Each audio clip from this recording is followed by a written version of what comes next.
What's up, everybody? Today I'll be teaching you how to make a party light, like exactly like this one behind me. Okay, first we need to get our maker pen out. So there's a couple ways to do this. We can go into our equipment. We can go here and grab this, or you can go into your um watch, go to backpack, go to maker pen, and press use, and then grab that. So we're gonna start placing down the circuits.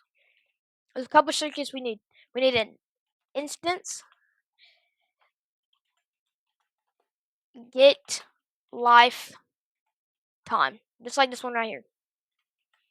Okay, we need to place that down. Now we need a multiply. Now we need a sin.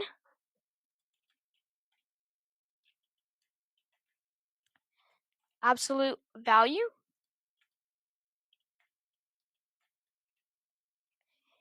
HSV to color. These are the circuits we need. Now we need to connect the sin, value of the sin, to the product of multiply, and there we go. Now we need to configure this number right here. This will determine how fast it goes. So for say let's do 20. 20 is the perfect number for this, in my opinion. It makes it go nice and smooth.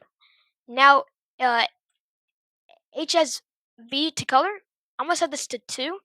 You can set it to whatever number you want. I mean, I think 2 is the best number for this, but you can set it to whatever you feel. Now we need to change the color of something. I'm gonna use a point light.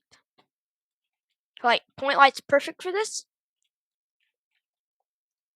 We are going to connect the color of this to the color of the point light. Now we need now we need to constantly change the color of the point light using a event receiver.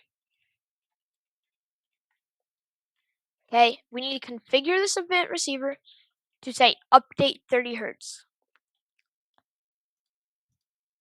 Okay, we need to attach the orange pin to the set color. Now it should instantly set color. Whatever this number is right here will determine how fast it goes. And that's about it. So this is how to make a party light for any of your needs.